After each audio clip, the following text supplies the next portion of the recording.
Let's repot my ficus triangularis.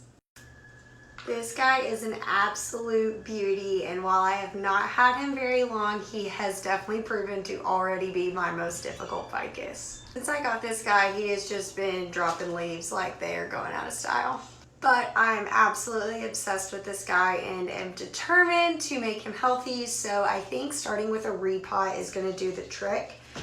This soil is pretty hydrophobic. Every time I water it, it runs all the way through. He's not really root bound as it is, so I think that he's just in some old soil, and a soil refresh would go a long way. So I'm just going to start getting off as much soil as I can without damaging the root ball.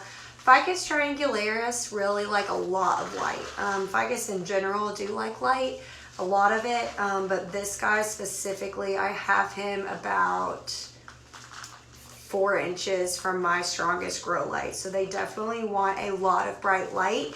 And unlike other ficus, the triangularis, you do not want to let dry out all the way. They do not like their soil very dry. Most of my other ficus, like my elastica, my ficus audrey, they can handle going completely dry between waterings, but for the triangularis, you really don't want to do that. This guy does not like to dry out all the way. I do think that the hydrophobic soil could be causing him to not be living his best life. So as I'm getting in here, I mean, all of this is just absolutely bone dry. So really hoping that this gives him a fresh start. So I've gotten off a lot of the soil as much as I am willing to go without damaging the roots too much. So I'm going to be using the Soul Soils potting mix. You can totally use whatever potting mix that you're comfortable with, but I do recommend if you're using just a regular house pot plant mix to at least add in some extra perlite for drainage. So for reference, here's the mix that I am using.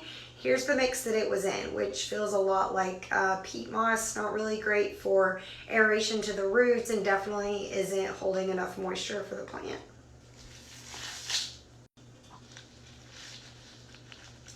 Now I will water him in thoroughly and put him back under the grow light.